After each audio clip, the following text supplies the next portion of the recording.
போர் அல்லது வன்முறையை நாம் கடைசி ஆயுதமாகவே கருத வேண்டும் என மனோஜ் நரவனே தெரிவித்துள்ளார். இந்தியா பாகிஸ்தான் இடையிலான போர் நிறுத்தம் தொடர்பாக எழுப்பப்படும் கேள்விகள் குறித்து முன்னாள் இந்திய ராணுவ தளபதி மனோஜ் நரவனே கடுமையான விமர்சனங்களை முன்வைத்துள்ளார். இது தொடர்பாக புனேவில் நடைபெற்ற நிகழ்ச்சி ஒன்றில் அவர் பேசியதாவது: எல்லைப் பகுதிகளில் வசிக்கும் மக்களும் அங்குள்ள குழந்தைகளும் வெடிகுண்டு தாக்குதல்களைக் கண்டு அச்சமடைந்துள்ளனர். இரவு நேரங்களில் பாதுகாப்பான இடங்களைத் தேடி ஓட வேண்டிய நிலையில் உள்ளனர். தங்கள் அன்புக்குரியவர்களை இழந்தவர்களால் அந்த அதிர்ச்சியில் இருந்து மீளவே முடியாது. அதிர்ச்சிகரமான சம்பவங்களை பார்த்தவர்களுக்கு மனதளவில் பாதிப்பு, போஸ்ட் ட்ராமாட்டிக் ஸ்ட்ரெஸ் டிசார்டர் ஏற்படும். கொடூரமான காட்சிகளை கண்டவர்கள் 20 ஆண்டுகளுக்கு பிறகும் வியர்த்து எழுந்திருப்பார்கள். அவர்களுக்கு மனநல சிகிச்சை தேவை. போரில் ரசிப்பதற்கு எதுவும் இல்லை. அது பாலிவுட் திரைப்படம் போன்றது அல்ல. அது மிகவும் தீவிரமான விஷயம். போர் அல்லது வன்முறையை நாம் கடைசி ஆயுதமாகவே கருத வேண்டும்.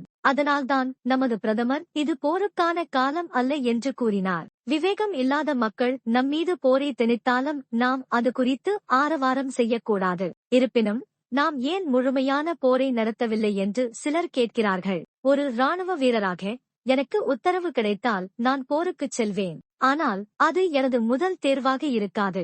தேசிய பாதுகாப்பில் நாம் அனைவரும் சம பங்குதாரர்கள். நாடுகளுக்கு இடையே மட்டுமல்ல, நமக்குள்ளும் குடும்பங்களுக்கு இடையேயான வேறுபாடுகளை தீர்க்க முயற்சிக்க வேண்டும். மாநிலங்கள், பிராந்தியங்கள் மற்றும் சமூகங்களுக்கு இடையேயான வேறுபாடுகளை தீர்க்க முயற்சிக்க வேண்டும். வன்முறை எதற்கும் தீர்வாகாது. இவ்வாறு மனோஜ் நரவனே தெரிவித்தார்.